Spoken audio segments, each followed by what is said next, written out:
sammen. I dag vil jeg godt lave min første video her på den her kanal, og det bliver et lille haul, fordi jeg fik købt lidt, ikke så mange ting i går, så det vil jeg gerne vise. Så jeg håber, I vil kunne lide videoen. Først jeg fik købt det fra Anna Busk, og der fik jeg købt et billedramme. Det er lidt efter overalt i går, så det kunne jeg så ikke finde. Men så gik jeg ind i Anna Busk, og så fandt jeg det heldigvis. Det kostede 25 kroner. På M fik jeg så købt de her par sko. Jeg tog dem lige ud af posen, så det var nemmere at vise. Ja, det er størrelse 38, og de kostede 80 kroner, tror jeg. Det var meget billigt, så ja, den købte jeg. Den anden ting på M, det er sådan nogle 2 hårsløjfer, som også kostede 25. Ja, det er sådan nogle meget behagelige, har jeg hørt sådan nogle YouTubere har sagt. Så ja, jeg tænkte bare, hvorfor ikke prøve den? Så jeg købte den. Og Munch & Co, der fik jeg købt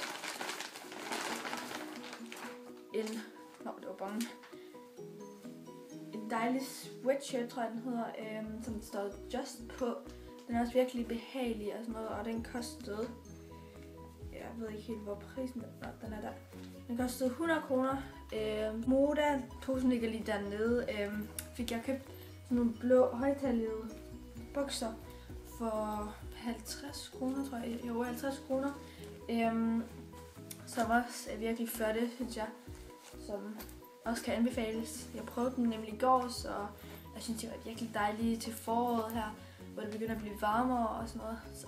Og fra Nok Outlet, posen er også dernede, der købte jeg sådan et brunt W7 nejlak.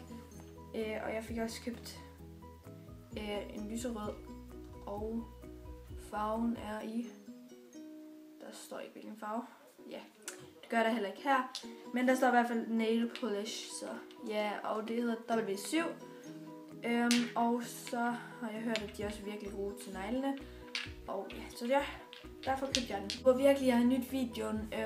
Det kan godt være, at min stemme var sådan lidt sådan bølget, kan man sige. Det er fordi klokken den er også 11:30, så jeg er næsten lige vågnet klokken 11, tror jeg, fordi jeg sov over i lang tid. Jeg elsker at sove. Ja.